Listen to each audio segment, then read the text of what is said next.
اور جو حکم بھی انہیں دیا جاتا ہے اسے بجا لاتے ہیں۔ اس وقت کہا جائے گا کہ اے کافرو، آج معذرتیں پیش نہ کرو، تمہیں تو ویسا ہی بدلہ دیا جا رہا ہے جیسے تم عمل کر رہے تھے۔ اے لوگو جو ایمان لائے ہو، اللہ سے توبہ کرو، خالص توبہ۔ بعید نہیں کہ اللہ تمہاری برائیاں دور کر دے اور تمہیں ایسی جنتوں میں داخل فرما دے جن کے نیچے نہریں بہ رہی ہوں گی۔ یہ وہ دن ہوگا جب اللہ اپنے نبی صلی اللہ علیہ وسلم کو اور ان لوگوں کو جو اس کے ساتھ ایمان لائے ہیں رسوا نہ کرے گا۔ ان کا نور ان کے آگے آگے اور ان کے دائیں جانب دوڑ رہا ہوگا، اور وہ کہہ رہے ہوں گے کہ اے ہمارے رب، ہمارا نور ہمارے لیے مکمل کر دے اور ہم سے درگزر فرما، تو ہر چیز پر قدرت رکھتا ہے۔ اے نبی صلی اللہ علیہ وسلم، کفار اور منافقین سے جہاد کیجیے اور ان کے ساتھ سختی سے پیش آئیے، ان کا ٹھکانہ جہنم ہے اور وہ بہت برا ٹھکانہ ہے۔ اللہ کافروں کے معاملے میں نوح علیہ السلام اور لوط علیہ السلام کی بیویوں کو بطور مثال پیش کرتا ہے۔ وہ ہمارے 2 صالح بندوں کی زوجیت میں تھیں، مگر انہوں نے اپنے ان شوہروں سے خیانت کی اور وہ اللہ کے مقابلے میں ان کے کچھ بھی کام نہ آ سکے۔ دونوں سے کہہ دیا گیا کہ جاؤ، آگ میں جانے والوں کے ساتھ تم بھی چلی جاؤ۔ اور اہل ایمان کے معاملے میں اللہ فرعون کی بیوی کی مثال پیش کرتا ہے، جبکہ اس نے دعا کی، اے میرے رب، میرے لیے اپنے ہاں جنت میں ایک گھر بنا دے اور مجھے فرعون اور اس کے عمل سے بچا لے اور ظالم قوم سے مجھ کو نجات دے۔ اور عمران کی بیٹی مریم علیہ السلام کی مثال دیتا ہے، جس نے اپنی شرمگاہ کی حفاظت کی تھی، پھر ہم نے اس کے اندر اپنی طرف سے روح پھونک دی اور اس نے اپنے رب کے ارشادات اور اس کی کتابوں کی تصدیق کی اور وہ اطاعت گزار لوگوں میں سے تھی۔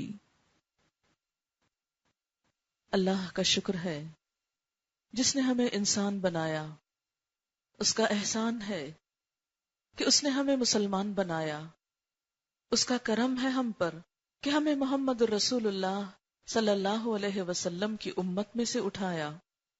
محمد الرسول اللہ صلی اللہ علیہ وسلم کا اس دنیا میں آنا اللہ تعالیٰ کی نعمتوں میں سے ایک بہت بڑی نعمت ہے، کیونکہ ان کے ذریعے اللہ تعالیٰ نے ہم سب پر اپنی رحمت فرمائی، انہیں ہمارے لیے رحمت للعالمین بنا کر بھیجا۔ وما ارسلناک الا رحمتا للعالمین۔ آپ کی یہ رحمت دراصل کیا ہے؟ آپ کو جو رحمت بنا کر بھیجا تو اس کا مطلب کیا ہے؟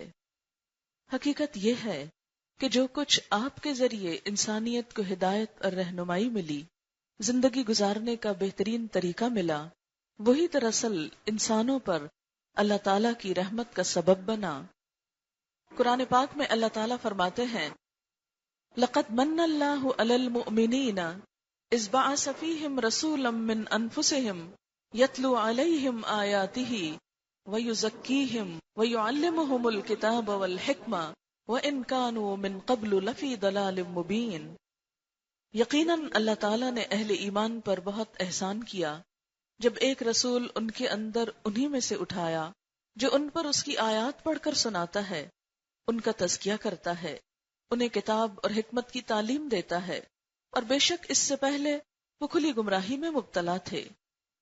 انسانیت نبی اکرم صلی اللہ علیہ وسلم کی آمد سے پہلے اپنے آپ کو بھولی ہوئی تھی، اپنی زندگی کے مقصد کو بھولی ہوئی تھی، اپنے انجام کو بھولی ہوئی تھی۔ جس معاشرے کے اندر آپ بھیجے گئے، نہ صرف یہ کہ وہ معاشرہ بلکہ پوری دنیا میں ایک فساد کی کیفیت تھی۔ قرآن پاک میں اللہ تعالیٰ فرماتے ہیں، ظہر الفساد فی البر والبحر، کہ خشکی اور سمندر ہر جگہ فساد ہی فساد پھیل گیا۔ نبی اکرم صلی اللہ علیہ وسلم کے آنے پر دنیا میں جو بے مثال امن قائم ہوا، ہر صاحب حق کو جو اس کا حق ملا، اس کی مثال ہمیں کہیں اور نہیں ملتی۔ آپ کی آمد سے پہلے جو لوگ باہم لڑا کرتے تھے، نبی صلی اللہ علیہ وسلم کی تعلیم کی وجہ سے ان کے اندر جو امن و امان ہوا، ان کے بارے میں حال ہی نے نقشہ خوب کھینچا ہے، قبائل کو شیر و شکر کر دکھایا کہ نبی صلی اللہ علیہ وسلم نے ان باہم لڑنے جھگڑنے والے لوگوں کے دلوں میں محبت پیدا کر دی۔ حقیقت یہ ہے کہ ہمارے اس دین کا پیغام دراصل محبت کا پیغام ہے. آپ کی ذات رحمت بن کر آئی. لیکن آج ہم دیکھتے ہیں کہ ہم دین کے نام پر جھگڑتے ہیں. آج ہمارے معاشرے میں مسلمان ہوتے ہوئے امن نہیں، ایک دوسرے کے خون کے پیاسے ہیں. ایک دوسرے کی ذات سے، خواہ وہ گھر کا لیول ہو، ایک گھرانے کے اندر ہو یا ایک معاشرے کے اندر ہو، سکون اور خوشی نہیں پائی جاتی. اس کی بنیادی وجہ کیا ہے؟ اس کی بنیادی وجہ یہ ہے کہ انسانوں کے اندر خود غرضی پھیل گئی ہے. انسان صرف اپنی ذات کا بھلا چاہتا ہے. انسان دوسروں کے لیے بھلا نہیں سوچتا، دوسروں کے بارے میں اپنے دل میں کوئی دکھ اور درد محسوس نہیں کرتا. اور اس کی بنیادی وجہ کیا ہے؟ اس کی بنیادی وجہ دلوں میں خدا کا خوف نہ ہونا ہے، اپنے انجام کو بھولنا ہے. انسان اس بات کو بھولتا جا رہا ہے کہ اسے اس دنیا کے بعد کسی دوسری دنیا میں بھی جانا ہے. اسے یہ یاد نہیں کہ اسے اپنے اعمال کا حساب دینا ہے. ایک مسلمان کی پہچان کیا بتائی گئی؟ المسلم من سلم المسلمون من لسانہ ویدہ. مسلمان تو وہ ہوتا ہے جس کی ہاتھ اور زبان سے دوسرے مسلمان محفوظ رہیں، انہیں کوئی تکلیف نہ پہنچے. آپ صلی اللہ علیہ وسلم نے فرمایا، خدا کی قسم تم میں سے کوئی شخص مومن نہیں ہو سکتا جب تک کہ وہ اپنے بھائی کے لیے وہ نہ چاہے جو وہ اپنے لیے چاہتا ہے. گویا جب تک دوسروں کے لیے وہ نہ سوچا جائے جو اپنے لیے سوچتے ہیں، دوسروں کے لیے وہ خیر خواہی کے جذبات اور محبت کے جذبات نہ ہوں جو انسان کو اپنوں کے لیے ہوتے ہیں، تو اس وقت تک انسان کا ایمان مکمل نہیں ہوتا. نبی صلی اللہ علیہ وسلم نے فرمایا، جو شخص اللہ اور یوم آخرت پر ایمان رکھتا ہو اسے چاہیے کہ وہ اپنے ہمسائے کو تکلیف نہ دے. جو شخص اللہ اور یوم آخرت پر ایمان رکھتا ہو اسے چاہیے کہ وہ اپنے مہمان کی عزت کرے. لیکن آج ہم دیکھتے ہیں کہ ہمارے ہی مسلمان معاشرے کے اندر انسانوں کا احترام اٹھتا چلا جا رہا ہے. کیا اس کے بارے میں ہمیں نہیں سوچنا؟ ہمیں سوچنا ہے، لیکن کس سے؟ اپنی ذات سے، اپنی اصلاح سے. کیونکہ ہم میں سے ہر شخص دوسروں کی اصلاح کے بارے میں تو بہت سوچتا ہے، دوسروں پر تنقید کرنا بھی خوب جانتا ہے، لیکن ہم سب خود کیا رول ادا کر رہے ہیں؟ کیا ہم خود ان باتوں پر عمل کرنے والے ہیں جس کا درس ہم دوسروں کو دیتے ہیں؟ جن باتوں پر ہم دوسروں کو کرٹیسائز کرتے ہیں، کیا وہ کام ہم خود چھوڑ دیتے ہیں؟ جو باتیں ہمیں دوسروں میں کھٹکتی ہیں اور بری معلوم ہوتی ہیں، کیا وہ ہم اپنی ذات سے نکالنے کو بھی تیار ہیں؟ تو جب تک ہم اپنے بارے میں نہیں سوچیں گے اس وقت تک معاشرے کے اندر امن، خوشی، محبت اور سکون ہو نہیں سکتا. اور اگر اس دنیا میں ہم نے پرامن ہونے کا ثبوت نہ دیا تو ہماری دوسری دنیا کیسے پرامن ہو سکتی ہے؟ جنت پرامن لوگوں کی بستی ہے. وہاں انہی لوگوں کے لیے ٹھکانہ ہے کہ جنہیں اللہ رب العزت نے جو کرنے کو کہا وہ اپنا حق چھوڑ کر بھی کرنے کو تیار ہوں. ایک حدیث پاک میں آتا ہے کہ اللہ رب العزت نے جنت عدن کو، جنات عدن جس کا قرآن میں ذکر آتا ہے، اپنے ہاتھ سے بنایا.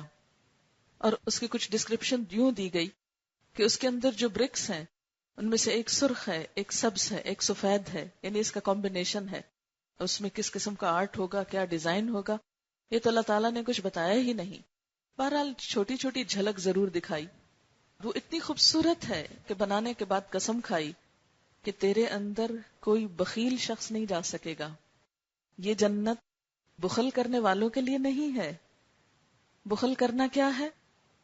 اپنی ذات کے لیے سب کچھ سمیٹنا اور دوسروں کے لیے خیر اور بھلائی کے جذبات نہ رکھنا، خیر اور بھلائی کو دوسروں سے روک دینا، اپنے لیے وہ کچھ چاہنا کہ جو خود کو پسند ہو لیکن دوسروں کو دیتے وقت ان سب چیزوں اور پیمانوں کو بھول جانا. اسی طرح اللہ کے رسول صلی اللہ علیہ وسلم نے جنت کے بارے میں ہمیں یہ بھی بتایا کہ وہ بہترین جنت، وہ خوبصورت جنت ان لوگوں کے لیے نہیں کہ جو دوسروں کا حق مارتے ہیں، دوسروں پہ ظلم ڈھاتے ہیں، دوسروں کا برا سوچتے ہیں. آپ صلی اللہ علیہ وسلم نے جنت کا جو نقشہ کھینچا اس سے یوں معلوم ہوتا ہے کہ جنت میں جانے والے لوگوں کے دل حسد، نفرت، بغض، کینے اور عداوت سے پاک ہوں گے۔ آپ نے فرمایا کہ جنت میں جانے والوں کے باہم دل ایسے ہوں گے جیسے پرندوں کے ہوتے ہیں، کہ ان کے اندر کسی کے لیے نفرت اور حسد نہیں۔ آج ہم سب اپنے دلوں کے اندر جھانک کر دیکھیں، اس لیے کہ دل ایک ایسی چیز ہے جس کا جائزہ ہم خود ہی لے سکتے ہیں۔ کیا واقعی ہمارا دل ان تمام جذبات سے پاک ہے؟ سورۃ الشعراء میں اللہ تعالیٰ فرماتے ہیں یوم لا ينفع مال ولا بنون الا من اتى الله بقلب سلیم، جس دن مال اور بیٹے کام نہ آئیں گے مگر جو شخص قلب سلیم لے کر آیا، سلامت دل لے کر آیا، محفوظ دل لے کر آیا۔ یہ سلامت دل کس چیز سے؟ سلامت دل لالچ سے، حسد سے، شرک سے، نفرت سے، عداوت سے، دوسروں کو دکھ دینے اور دوسروں کے بارے میں برا سوچنے سے پاک۔ اللہ تعالیٰ کی ذات انسان کے دل کو دیکھتی ہے۔ ایک حدیث پاک میں آتا ہے اللہ نہ تمہاری شکل و صورت دیکھتا ہے اور نہ تمہارے مال کو دیکھتا ہے، کیونکہ شکل و صورت تو اس نے خود بنائی ہے۔ هو الذی یصورکم فی الارحام کیف یشاء، وہ تمہیں ماؤں کے پیٹ میں جیسے چاہتا ہے بنا دیتا ہے۔ یہ تو اس کے اپنے ڈیزائنز ہیں، جس طرح جی چاہا جس کو دیا، اس میں کسی کا اپنا کوئی بھی کمال نہیں۔ لیکن وہ کیا دیکھتا ہے؟ وہ تمہارے دل اور تمہارے اعمال دیکھتا ہے، نہ شکل و صورت دیکھتا ہے، نہ مال دیکھتا ہے، کیونکہ مال بھی اس کی اپنی تقسیم ہے۔ جس کو جتنا چاہے نوازے، چاہے تو اپنے نافرمان بندوں کو، نمرود اور فرعون کو بہت کچھ دے دے، اور چاہے تو اپنے پسندیدہ بندوں کو اتنا بھی نہ دے کہ 2 وقت ان کا پیٹ بھر سکے۔ یہ اس کی اپنی تقسیم ہے۔ اس لیے ان چیزوں سے وہ متاثر نہیں ہوتا۔ وہ کس سے متاثر ہوتا ہے؟ کہ انسان کا دل کیسا ہے، کیونکہ وہ بندہ مومن کے دل میں ہی سماتا ہے۔ انسان کے جسم میں صرف دل ہی ایسی جگہ ہے جہاں پر انسان اپنے رب کو محسوس کر سکتا ہے۔ لہذا بندہ مومن کا دل جب اللہ کی محبت میں سرشار ہوتا ہے، جب اللہ تعالیٰ کی خاطر وہ بڑی بڑی قربانی کرنے کو تیار ہو جاتا ہے، اللہ کی خاطر اپنے دل کو نفرت اور حسد سے پاک کرتا ہے، تو ایسا ہی دل رب کا پسندیدہ دل ہے۔ اللہ تعالیٰ قیامت کے دن قلب سلیم کے سوا کوئی دل قبول نہ کریں گے۔ ایسے دل جن کے اندر حسد اور بغض ہو، اللہ تعالیٰ کے نزدیک اس قابل نہیں کہ ان کو جنت جیسی اعلیٰ ترین خوبصورت ترین نعمتوں سے لطف اٹھانے کا موقع دیا جائے۔ اس لیے ہم سب کو اپنے بارے میں سوچنا ہے۔ مثلا اگر ہمارے ظاہر میں کچھ کمی بیشی ہے تو بہت سے لوگ اس کی طرف انگلی اٹھا دیتے ہیں اور سامنے آ کر بتا دیتے ہیں دیکھو تم ایسے ہو، تم ویسے ہو۔ بعض بزدل ایسے ہوتے ہیں جو سامنے تو کچھ نہیں کہتے، خوشامد کرتے ہیں، لیکن پیٹھ پیچھے بہت کچھ کہتے رہتے ہیں۔ اور عام طور پر ہم ایسی ہی بزدلی کا مظاہرہ کرتے ہیں کہ جہاں بیٹھیں گے دوسروں ہی کے بارے میں کچھ نہ کچھ نفرت اور حسد کا اظہار کرتے رہیں گے۔ حالانکہ ایسا کرنے سے انسان کی اپنی قدر و قیمت کچھ بھی نہیں بڑھتی۔ ظاہر ہے کہ ایک منہ سے جب کسی کے بارے میں برے الفاظ نکلیں گے، وہ زبان خوبصورت زبان کیسے ہو سکتی ہے، پسندیدہ کیسے ہو سکتی ہے، وہ دوسروں کے دل میں اپنی جگہ کیسے بنا سکتی ہے۔ اس لیے عام طور پر جب ہم دین کی بات کرتے بھی ہیں تو اپنے ظاہر کی اصلاح کی بڑی بات کرتے ہیں، کچھ ظاہری ریچولز کا خوب اہتمام کر لیتے ہیں کیونکہ وہ سب کو نظر آتے ہیں، مگر دلوں کا کیا حال ہے وہ کسی کو نظر نہیں آتے۔ اس کو صرف انسان خود ہی دیکھ سکتا ہے۔ اس لیے اپنے آپ کو پہچاننا، اپنی غلطی کو دیکھنا، اس کو مان لینا، اس کی اصلاح کرنا، یہ سب سے مشکل کام ہوتا ہے، اور یہ اکیلے خود ہم ہی کو کرنا ہے۔ اس کی اصلاح جب تک ہم خود نہ کریں گے اس وقت تک کوئی نہیں کر سکتا۔ ہم بظاہر کسی سے مسکرا کے مل سکتے ہیں، لیکن جو ہمارے دل کے اندر ہے وہ صرف ہم جانتے ہیں۔ اس لیے اللہ تعالیٰ ظاہر پہ نہیں دل پہ معاملہ کریں گے کہ دل کیسا ہے۔ اسی لیے کیا فرمایا، انما الاعمال بالنیات، اعمال کا دار و مدار نیتوں پر ہے، اور نیت کی جگہ بھی دل ہے۔ اس کا یہ مطلب نہیں کہ انسان ظاہر سے غافل ہو جائے اور ظاہر میں جو پابندیاں اللہ تعالیٰ نے ہمارے لیے رکھی ہیں ان کو ہم سیکنڈری سمجھیں، یا یہ کہ ان کو کچھ اہمیت ہی نہ دیں یا ان کی طرف توجہ ہی نہ دیں۔ نہیں، وہ بھی اہم ہے، اس لیے کہ بندہ مومن جب اپنے آپ کو اللہ کے حوالے کرتا ہے تو پھر ہر حکم پر لبیک کہتا چلا جاتا ہے۔ اللہ تعالیٰ نے قرآن پاک میں ابراہیم علیہ السلام کو اپنا دوست کہا، واتخذ اللہ ابراہیم خلیلا، وہ کیسے دوست تھے، کیوں دوست کہا، کیسے دوست بنے؟ اللہ تعالیٰ کی خاطر جب ماں باپ کو چھوڑنا پڑا تو چھوڑ دیا. باپ نے دھمکی دی کہ ابراہیم تم باز آ جاؤ اپنی باتوں سے ورنہ تجھے سنگسار کر دوں گا. لیکن باپ کی محبت اللہ تعالیٰ کی وحدانیت اور اللہ کو ماننے کے راستے میں ہرگز بھی آڑے نہیں آئی. پوری قوم نے مل کر آگ کا ایک الاؤ تیار کیا. ابراہیم علیہ السلام بے خطر اس میں کود پڑے. کس کی خاطر؟ اپنے رب کی خاطر.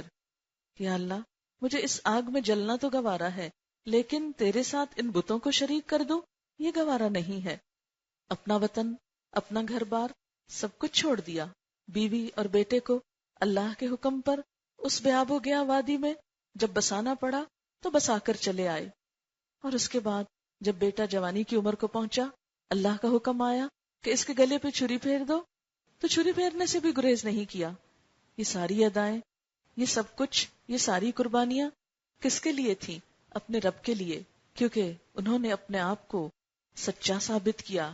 جو کچھ کہا، کر کے دکھایا. وہاں صرف زبانی خالی محبت کا دعویٰ نہ تھا.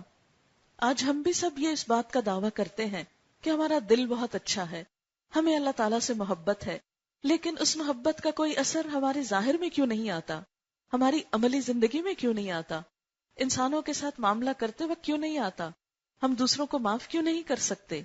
ان سب باتوں کے بارے میں ہمیں خود سوچنا ہوگا. اسی لیے میں نے یہ چند آیات سورۃ التحریم کی آیت 6 سے 12 تک کا انتخاب کیا ہے کہ جس میں اللہ تعالیٰ فرماتے ہیں، یا ایھا الذین آمنوا، اے لوگو جو ایمان لائے ہو. کون ایمان والے؟ میں اور آپ، ہم سے خطاب ہے. جو زبان سے اقرار کرتے ہو، کس بات کا؟ کہ اللہ ہمارا رب ہے. جو اقرار کرتے ہو اس بات کا کہ محمد الرسول اللہ صلی اللہ علیہ وسلم ہمارے رہنما ہیں. جو اس بات کا اقرار کرتے ہو کہ قرآن اللہ کی سچی کتاب ہے. جو اس بات کو مانتے ہو کہ اس دنیا کے خاتمے کے بعد ایک اور دنیا بھی ہے جہاں اس دنیا میں کیے ہوئے اعمال کا حساب دینا ہے. یا ایھا الذین آمنو، اے ماننے والو، اے زبان سے اقرار کرنے والو. اب تم پر اس ماننے کی کچھ ذمہ داریاں بھی عائد ہوتی ہیں، اور وہ کیا ہیں؟ قوا انفسکم واہلیکم نارا، بچاؤ اپنے آپ کو اور اپنے گھر والوں کو. کس سے؟ نارا، آگ سے. بچاؤ خود کو، کیونکہ خود کو خود ہی بچا سکتے ہو.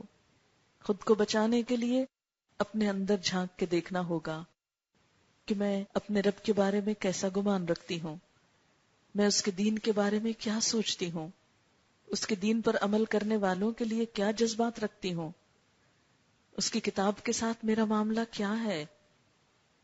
یہ سب کچھ ہم خود اپنے آپ سے پوچھ سکتے ہیں اور خود ہی سے پوچھنا ہوگا، اس لیے کہ اپنی فکر آپ کرنے کا سبق دیا جا رہا ہے. قوا انفسکم، بچاؤ اپنے آپ کو. کس چیز سے بچاؤ؟ نارن، آگ سے بچاؤ. آگ کون سی آگ؟ جہنم کی آگ. ہاں، ہم تو عموماً یہ سمجھتے ہیں کہ جب ہم نے کلمہ لا الہ الا اللہ پڑھ لیا تو جہنم ہم پہ حرام ہو گئی.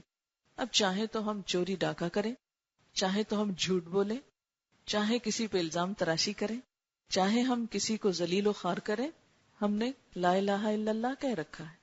جنت کی کنجی ہماری جیب میں ہے، جب چاہیں جا کے کھول لیں. اللہ تعالی ہم ہی کو کہہ رہے ہیں، یا ایھا الذین آمنو، اے ایمان کا دعویٰ کرنے والو. قوا انفسکم، بچاؤ اپنے آپ کو. واہلیکم، صرف خود کو نہیں، اپنے بال بچوں کو بھی، اپنے گھر والوں کو بھی. کس چیز سے بچاؤ؟ گرمی سے، کسی وائرس سے، بیماری سے، مفلسی سے، بھوک سے؟ نہیں، وہ تو بچاؤ گے ہی اپنی ضرورت کو ایک بڑی آفت سے، نارن، آگ سے. کون سی آگ؟ کیسی آگ؟ وقودھا الناس والحجارہ، جس کا ایندھن، جس کا فیول انسان اور پتھر ہوں گے. انسان جلیں گے اس آگ میں. وہ آگ لکڑی سے نہیں جلائی جائے گی، کوئلوں سے نہیں جلائی جائے گی، وہ آگ انسانوں سے بھڑکائی جائے گی. وقودھا الناس، اور ساتھ اس آگ کو تیز کرنے کے لیے کیا ہے؟ والحجارہ، پتھر ہیں. ہم سب جانتے ہیں کہ پتھروں کی آگ شدید ترین آگ ہوتی ہے. والحجارہ وقودها الناس والحجارہ علیہا ملائکۃ، اس پر کچھ فرشتے بھی مقرر ہیں. کس لیے؟ تاکہ اس میں جانے والے باہر نہ نکل سکیں، بھاگ نہ سکیں. علیہا ملائکۃ غلاظ، غلاظ کا لفظ غلیظ سے ہے، سخت، سنگ دل، بڑے پتھر دل ہیں، بہت تند خو ہیں، کسی پہ نرمی نہیں کرتے، کسی کو نہیں چھوڑتے. شداد، بہت شدید ہیں، بہت شدت سے معاملہ کرتے ہیں. لا یعصون اللہ ما امرہم، وہ اللہ کے حکم کی نافرمانی نہیں کرتے. ویفعلون ما یؤمرون، اور وہی کرتے ہیں جو حکم دیے جاتے ہیں. جو اللہ تعالیٰ کی طرف سے ان کو حکم ملتا ہے وہ اس کے پابند ہیں، وہ اپنے رب کے فرما بردار ہیں، انہیں انسانوں سے ہمدردی نہیں. اہل ایمان کو، مجھے اور آپ کو اس سے خبردار کیا جا رہا ہے کہ ایسے کام نہ کرنا کہ وہاں کا ایندھن بنو. وہاں کا ایندھن بننے کے لیے بنیادی طور پر کیا چیزیں چاہیے ہوتی ہیں؟ انسان کا تکبر، جس کی وجہ سے ساری بیماریاں جنم لیتی ہیں. اگر ہم غور کریں غصہ کس سے جنم لیتا ہے تو بنیادی طور پر اس کی وجہ بھی تکبر ہی ہے کہ انسان اپنے آپ کو بڑی چیز سمجھتا ہے. جب اس کی مرضی کے خلاف کوئی چیز ہوتی ہے تو غصے میں بھڑک اٹھتا ہے، دنیا میں ہی ایک آگ اپنے دل میں بھڑکا لیتا ہے، اور جب اس دل میں آگ بھڑکتی ہے غصے کی تو پھر زبان کھلتی ہے تو ہر طرف آگ برستی ہے، جس تک پہنچتی اس کو جلاتی چلی جاتی ہے. ہم خود تو وہ آگ برسا کے ٹھنڈے ہو جاتے ہیں لیکن دوسروں کو جلنے کے لیے چھوڑ دیتے ہیں. غصے کی حالت میں نکلے ہوئے زبان کے الفاظ دوسروں کو عرصے تک تڑپاتے رہتے ہیں. تلوار کے زخم تو مندمل ہو جاتے ہیں لیکن انسانوں کی بد اخلاقی کے زخم دیر تک پریشان کرتے ہیں. سال ہا سال گزر جاتے ہیں لیکن انسانوں کے دیے ہوئے تانے نہیں بھولتے. دراصل کیا ہے یہ تانے؟ یہ وہ آگ ہیں جو انسانوں کی طرف سے برسائی جاتی ہے انسانوں پر زبان کے ذریعے. تو علیہا ملائکۃ غلاظ شداد، اگر تم نے لوگوں کے ساتھ بد اخلاقی برتی، لوگوں کے ساتھ تم سنگ دلی سے پیش آئے، تو دیکھو وہ آگے بد اخلاق اور سنگ دل فرشتے جو انسانوں کے ساتھ بد اخلاقی پر برتیں گے، ان کے ساتھ تندخوئی سے پیش آئیں گے. وہ انسانوں کے ساتھ کسی قسم کا نرم معاملہ نہیں کریں گے. کیوں؟ اس لیے کہ یہ ان انسانوں کے ان اعمال کا صلہ ہے جو وہ دنیا میں دوسروں کے ساتھ کرتے رہے. آج ہم سب کو اپنے رویے پہ غور کرنے کی ضرورت ہے کہ ہم دوسروں کے ساتھ کیا سلوک کرتے ہیں.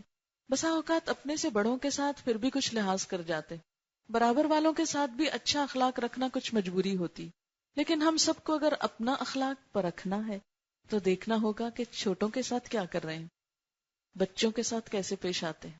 ہم یہ سوچ کر کہ بچے تو اپنے ہی ہیں، چھوٹے ہیں، ان کے ساتھ جو چاہو کرو، اور بسا اوقات سب کا غصہ اپنے ہی بچوں پہ نکال دیتے ہیں. اسی طرح نوکروں کے ساتھ کیسے پیش آتے ہیں، ان کے ساتھ کیا معاملہ کرتے ہیں. کسی انسان کا با اخلاق ہونا اس سے نہیں پرکھا جائے گا کہ وہ اپنے سے بڑے کے ساتھ کیسے معاملہ کر رہا ہے. ہم میں سے ہر شخص خود کو پرکھے کہ میں اپنے سے چھوٹے کے ساتھ کیا سلوک کر رہا ہوں، کیسے پیش آ رہا ہوں. قوا انفسکم، اس لیے کہ خود کو بچانا ہے. کس سے؟ نارن، آگ سے. اور پھر اس کے بعد آپ دیکھیں کہ یہ تکبر غیبت کا سبب بھی بنتا ہے، بیک بائٹنگ. کیوں؟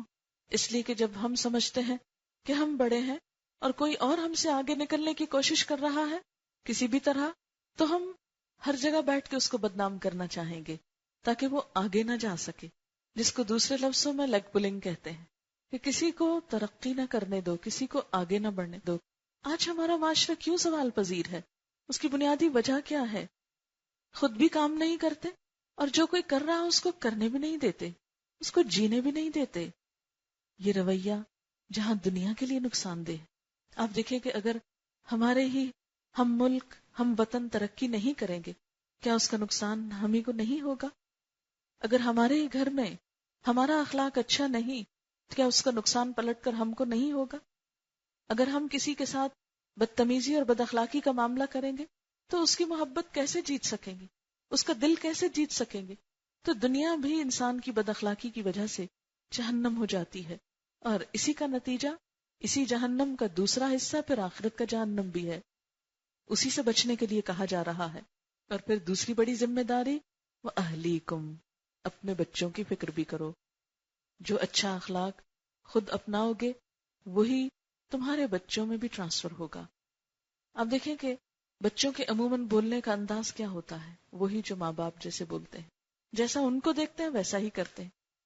چھوٹے چھوٹے کاموں میں وہ آپ کی نقالی کر رہے ہوتے ہیں، چھوٹی چھوٹی چیزوں کو آپ سے وہ خاموشی کے ساتھ سیکھ رہے ہوتے ہیں. آپ کسی سے بات کر رہے ہیں، وہ کھیل رہے ہیں، لیکن دھیان ان کا آپ کی طرف ہے، توجہ کا مرکز آپ ہیں. جو آپ ان کو دیں گے وہی آپ کے لیے صدقہ جاریہ بنے گا، اچھا صدقہ جاریہ بھی. اور اگر ان کے اخلاق بگڑ گئے ہمارے ہاتھوں تو اس کی پوچھ اور اس کا حساب بھی ہم سے ہوگا. اسی لیے ہم دیکھتے ہیں کہ اللہ کے نیک بندے مرتے دم تک بھی اس بات کی فکر میں رہے کہ ان کے بعد ان کے بچوں کے ایمان اور اخلاق کا کیا حال ہوگا. حضرت یعقوب علیہ السلام کے بارے میں آتا ہے کہ جب وہ ڈیتھ بیڈ پر تھے تو اس وقت بھی اپنے بچوں کو بلا کر جو بات کہنے لگے وہ یہ نہیں تھی کہ میرے بعد مال کا کیا ہوگا، وہ یہ نہ تھی کہ میرے بعد تمہارے مستقبل کا کیا ہوگا. پہلے ہی پارے کے آخر میں آتا ہے ام کنتم شہداء اذ حضر یعقوب الموت اذ قال لبنیہ ما تعبدون من بعدی قالوا نعبد الہک و الہ آبائک ابراہیم و اسماعیل و اسحاق الہا واحدا ونحن له مسلمون.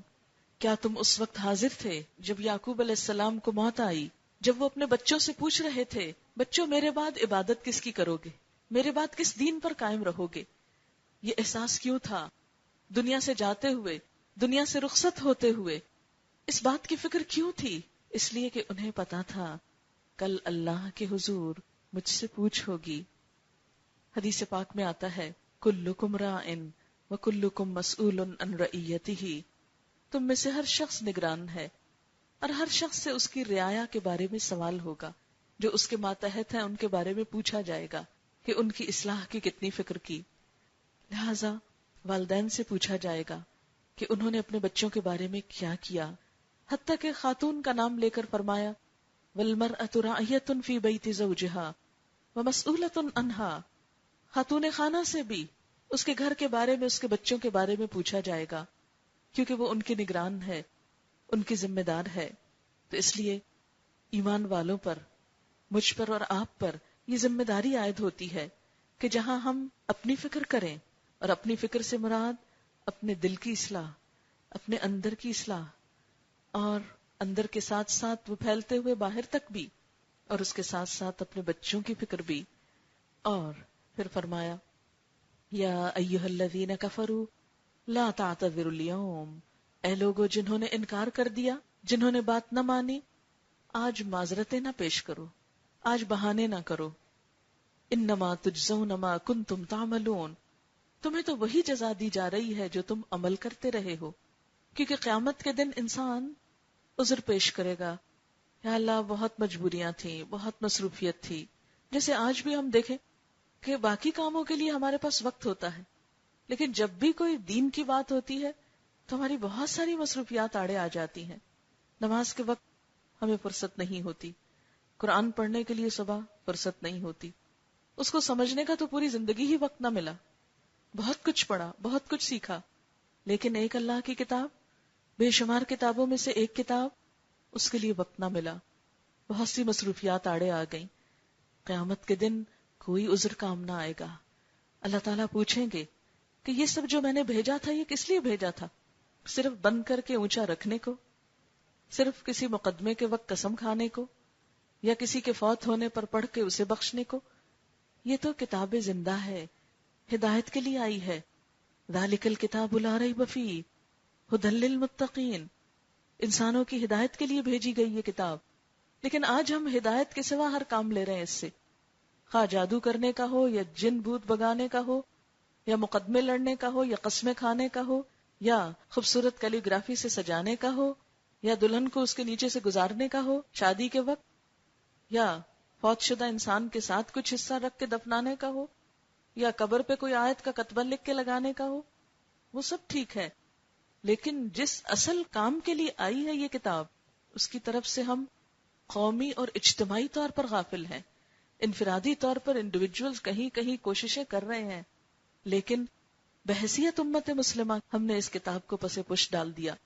حالانکہ علامہ اقبال نے کہا تھا، گر تو خواہی مسلمان زیستن نیست ممکن جز بقرآن زیستن. اگر تم مسلمان بن کے جینا چاہتے ہو تو ممکن ہی نہیں کہ قرآن کے بغیر مسلمان بن سکو. آج ہم سب نے اپنی اپنی مرضی سے اسلام کا ایک رخ تلاش کر لیا ہے، اسلام کی تصویر میں اپنی مرضی سے رنگ بھر لیا، لیکن اللہ کی کتاب بند کی بند رکھی ہے. ہم سب کی ذمہ داری ہے اس کو کھولنے کی. ورنہ لا تعتذروا اليوم، آج معذرتیں نہ کرو، آج عذر نہ کرو. انما تجزون ما کنتم تعملون، تم کو وہی بدلہ دیا جا رہا ہے جو تم کر کے آئے ہو. تمہارے اعمال وہی تمہارے لیے جزا بن گئے.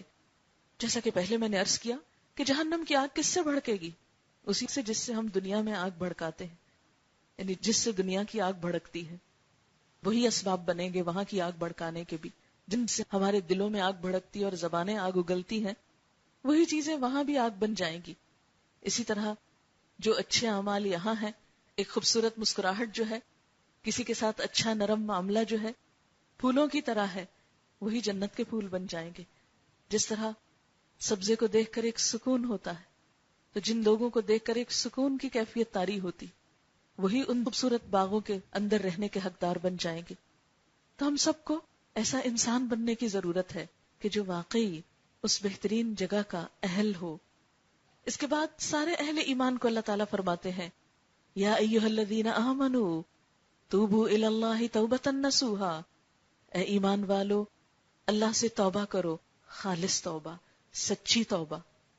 اس لیے کہ حضرت علی رضی اللہ تعالیٰ عنہ نے دیکھا ایک بدو کو کہ جو زبان سے بس جلدی جلدی توبہ توبہ کر رہا ہے، تو آپ نے اسے دیکھ کر کہا کہ یہ تو توبۃ الکذابین ہے، جھوٹوں کی توبہ ہے. اس نے پوچھا کہ پھر سچی توبہ کیا ہوتی؟ تو آپ نے بتایا کہ اس کی کچھ شرائط ہوتی ہیں. اس میں ایک شرط یہ ہے کہ انسان جو گناہ کرے اس پر اسے شرمندگی ہو. یہ نہیں کہ چوری اور سینہ زوری غلط کام کر کے پھر اس پہ دلیلیں دینا کہ نہیں یہ غلط ہے ہی نہیں، اس کو غلط ماننا ہی نہیں. ایسے گناہوں پہ معافی نہیں ملا کرتی.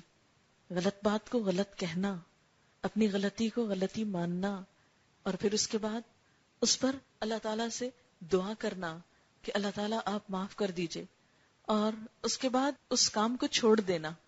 اور اگر کسی انسان کا حق مارا ہو تو اس حق کو لوٹانا، یہ سب کچھ توبہ کے اندر شامل ہے. توبۃ النصوح اسی کا نام ہے. ایمان والوں سے کہا جا رہا ہے خالص توبہ کرو. کرو گے تو نتیجہ کیا ہوگا؟ عسا، امید کی جاتی ہے، ان یکفر عنکم سیئاتکم، کہ اللہ تعالیٰ تمہاری برائیاں، تمہاری خطائیں تمہارے اعمال نامے سے دھو دے، ساقط کر دے، دور کر دے، ان کا کفارہ کر دے، ان کو ڈھانپ دے. وَيُدْخِلَكُمْ جَنَّاتٍ، اور ایسے باغوں میں داخل کرے، تجری من تحتها الانہار، جن کے نیچے نہریں بہتی ہیں. یوم لا یخزی اللہ النبی والذین آمنوا معہ، جس دن اللہ اپنے نبی صلی اللہ علیہ وسلم کو اور ایمان والوں کو رسوا نہ کرے گا.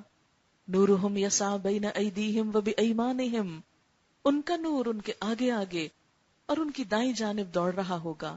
یہ کس چیز کا نور ہوگا؟ یہ انسان کے نیک اعمال کی روشنی ہوگی جو اس نے اپنی ذات میں بھی کی ہے اور اس روشنی کو دوسروں تک پھیلانے کی کوشش بھی کی. بحیثیت امت مسلمہ ہمارا کام صرف اتنا نہیں کہ ہم اپنی ذات یا اپنے گھر والوں کی اصلاح کریں. ہماری ذمہ داریوں میں سے ایک ذمہ داری یہ ہے کہ ہم اپنی امت کی اصلاح کے ساتھ ساتھ پوری دنیا تک اللہ کا پیغام پہنچائیں، تاکہ یہ پوری دنیا امن و امان کا نمونہ بن جائے. اللہ تعالیٰ قرآن پاک میں فرماتے ہیں وَكَذَلِكَ جَعَلْنَاكُمْ أُمَّةً وَسَطًا لِتَكُونُوا شُهَدَاءَ عَلَى النَّاسِ، ہم نے تمہیں امت وسط بنایا تاکہ تم سب پوری انسانیت پر گواہ بنو.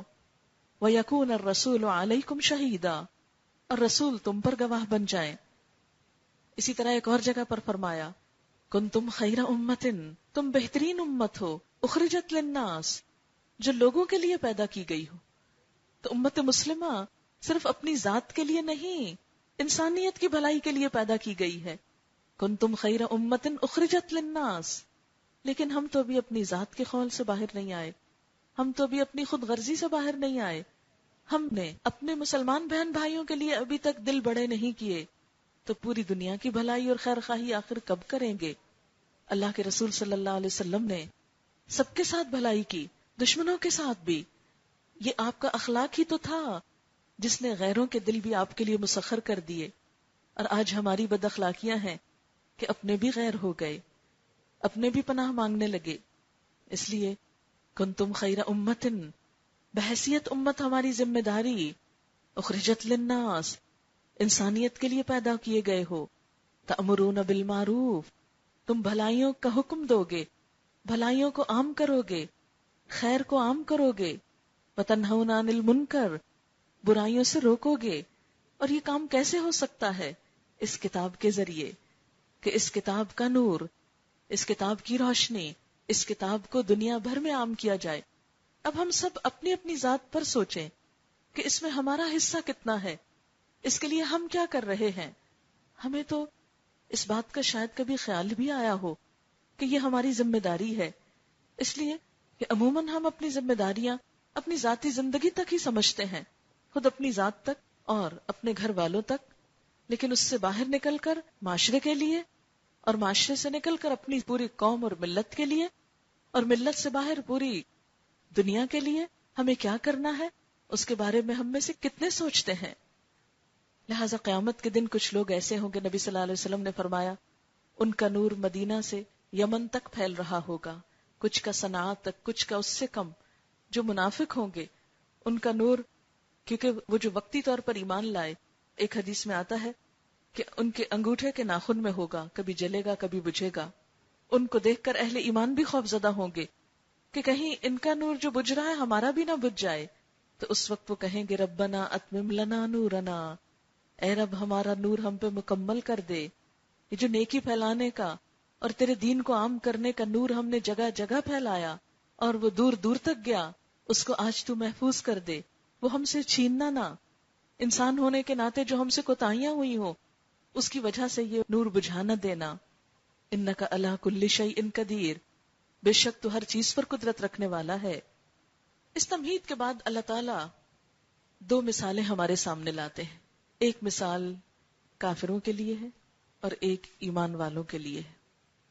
ایک مثال حضرت نوح علیہ السلام اور حضرت لوط علیہ السلام کی بیویوں کی ہے. وَضَرَبَ اللَّهُ مَثَلًا لِّلَّذِينَ كَفَرُوا امْرَأَتَ نُوحٍ وَامْرَأَتَ لُوطٍ. نوح علیہ السلام کا نام کس نے نہیں سنا؟ لوط علیہ السلام کا نام کس کو نہیں معلوم؟